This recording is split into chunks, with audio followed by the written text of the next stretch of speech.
Hola, muy buenos días, estimados estudiantes del Colegio Santa Ana. Un gusto enorme para mí volverlos a saludar, enviarles las mejores energías, enviarles un gran abrazo. Y les cuento, para esta semana lo que vamos a ver es el tema de procesos de paz. Entonces vamos a ver qué es un proceso de paz y qué los caracteriza y cuál es la importancia, desde luego, de que haya un proceso de paz.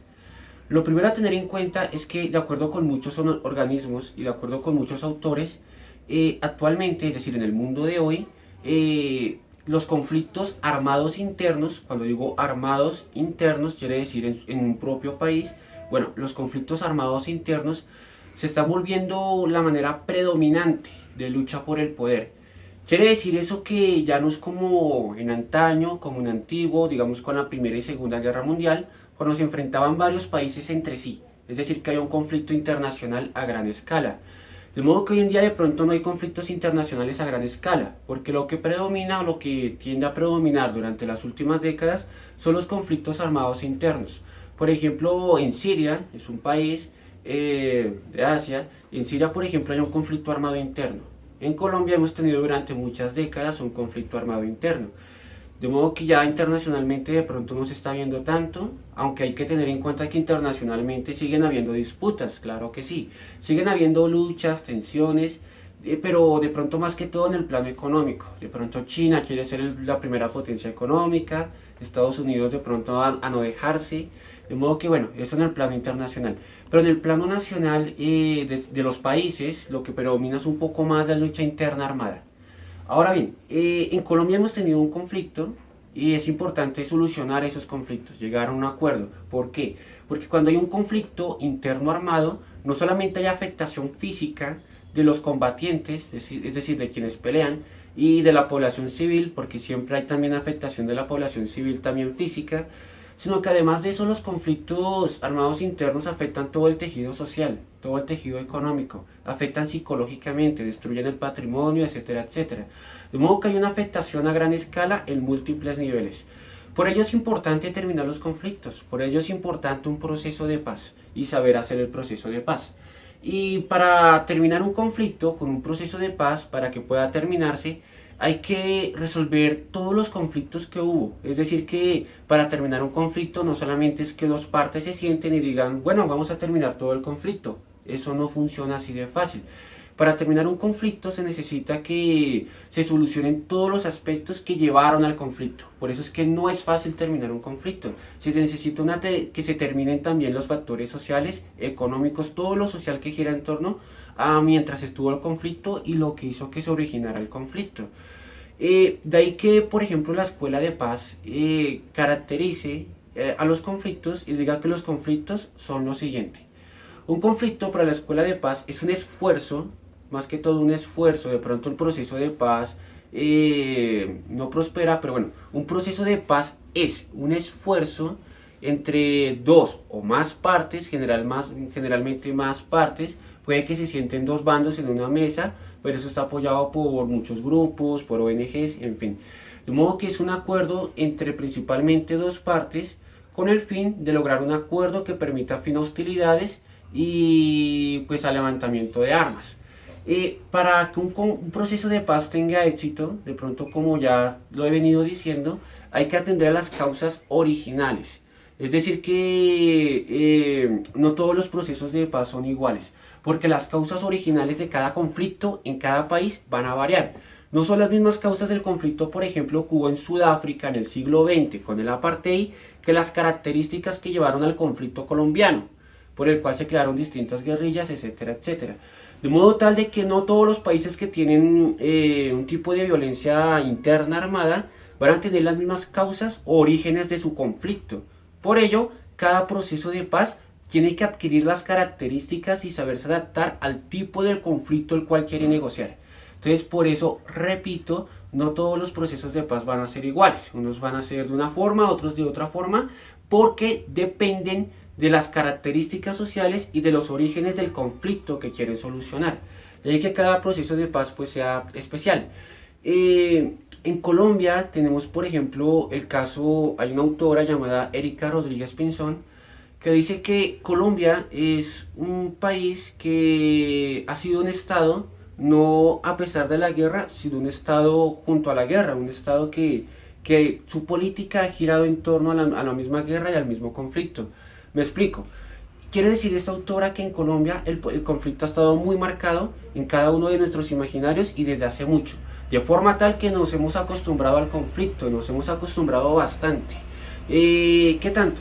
Pues resulta que si por ejemplo la gente quiere escoger un presidente, quiere escoger un alcalde, eso lo va de inmediato a hacer girar en su imaginario en torno al conflicto y va a decir, hombre, voy a votar por tal presidente porque él sí le va a tener mano fuerte a la guerrilla, o voy a votar por tal presidente que de pronto apoya un proceso de paz, o voy a votar, es decir, que lo que es el conflicto, lo que son los procesos de paz y lo que gira en torno a la guerrilla está muy marcado y determina el espectro político y el imaginario social con el cual la gente ve la realidad. La gente está pensando su política en su país muy dependientemente del conflicto. Resulta que de igual forma tenemos que, si hablamos de los orígenes del conflicto y hablamos de los orígenes del conflicto en Colombia, cualquiera de ustedes podría pensar, hombre, si el proceso de paz en Colombia depende de sus orígenes y cada proceso de paz es distinto, ¿cuáles son los orígenes del conflicto de Colombia que determinan la forma en la cual debe ser un proceso de paz en nuestro país?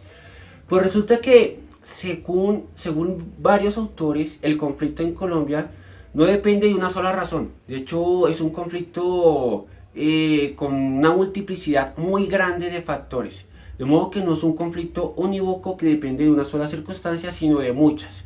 Y digamos, la escuela, una investigación más bien, que hubo sobre, una investigación sobre la violencia que hubo en 1987, determina, por ejemplo, que las causas del conflicto colombiano, ya que son muchas, podemos mencionar entre ellas, pues aparte de la pobreza, podemos mencionar el olvido estatal, podemos mencionar la exclusión social, de modo que los factores son muchos. Y en un país como Colombia, pues esos factores se multiplican muy fácilmente. Hubo un autor que murió hace poco, pero fue mientras estaba en vida un gran sociólogo colombiano, por cierto, llamado Alfredo Molano. Y Alfredo Molano decía que otra de las circunstancias, si bien son muchas las que determinan el conflicto, pero otra de esas circunstancias es la tenencia de tierras. Él dice que las tierras en Colombia están concentradas en muy pocas manos. Esto lo ve de manera histórica, ¿no? Desde una perspectiva histórica. De modo que históricamente las tierras han estado concentradas en muy pocas manos y ello ha originado una desigualdad por la cual han habido tensiones sociales. Y ello es también un determinante del conflicto según este autor. De hecho, otros autores, siguiendo esta idea y siguiendo esta pauta, afirman que esa tenencia de tierras en muy pocas manos ocasiona que en Colombia haya no propiamente un capitalismo, sino un feudalismo. Prácticamente vivimos en una época feudal, en las que unos hacendados de mucho poder que controlan de manera gamonal en sus pueblos, sus haciendas, controlan también la política, colocan alcaldes, esos alcaldes luego dan concesiones a quien colocar una carretera, a quien no hacerla, en fin.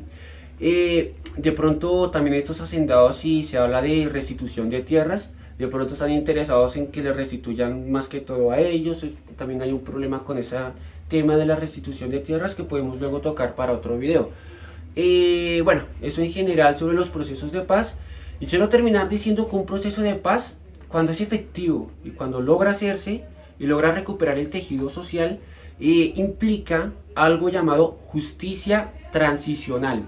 Entonces, cuando ya un proceso de paz comienza a aplicarse, hablamos de una justicia transicional en la cual todos los sectores de la sociedad deben participar. Digamos, el sector privado puede participar, de hecho, desde que se arma el proceso de paz, es bueno que el sector privado participe, que se comprometa, que diga vamos a contratar tantos trabajadores para hacerle frente a la pobreza, para ayudar al gobierno, en fin.